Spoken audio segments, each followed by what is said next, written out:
My name is Janarthanan Panatapura. So I'm a cardiothoracic radiologist. I head the cardiothoracic section at Wake Forest University School of Medicine here. And I'm also the executive vice chair of clinical operations at Department of Radiology. We are days behind on our CT just because of the sheer volume we get. And the AI software helps us in triaging these patients, and it just pops up and tells you that, hey, there is a dissection, hey, there's a PE, there's an intracranial hemorrhage, and things like that would literally saving lives of a lot of patients here. Advocate is in the forefront, is the leader for using AI tools in healthcare system. And again, radiology has been in forefront of AI adoption. As I said before, the medical imaging generates such a huge data set, and using these data sets, you can create algorithm, and AI can help in pulmonary embolism, in triaging critical head CTs, quantifying coronaries, artery calcification, flagging lung nodules. This is just in cardiothoracic, but there's also in other subspecialties.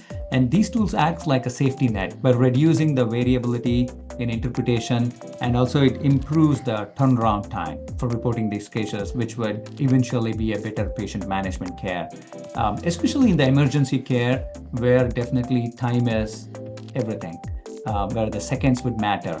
And again, beyond detection, AI is also increasingly integrated into the workflows, like automating measurements, like aortic aneurysms, aortic dissection, prioritizing work list, having a smart work list that AI gives you that, and also even predicting disease progression.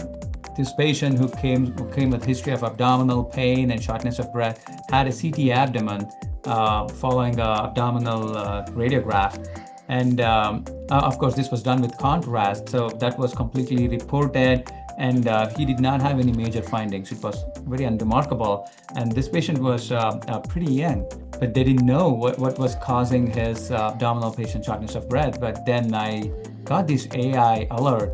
And then when I make sure I always go back and look, as soon as I got the email, I went back and looked. Incidentally, he had a PE. And this was an incidental PE which was just caught on the last 2 or 3 sessions of the lung, which was imaged incidentally. And if not for the AI software, if not for the Aidoc, probably we would never had that. So we subsequently did a dedicated CT PE study on this patient, and turned out to be he was having a large burden of thrombus in his major pulmonary arteries. So that was a true life-saving movement.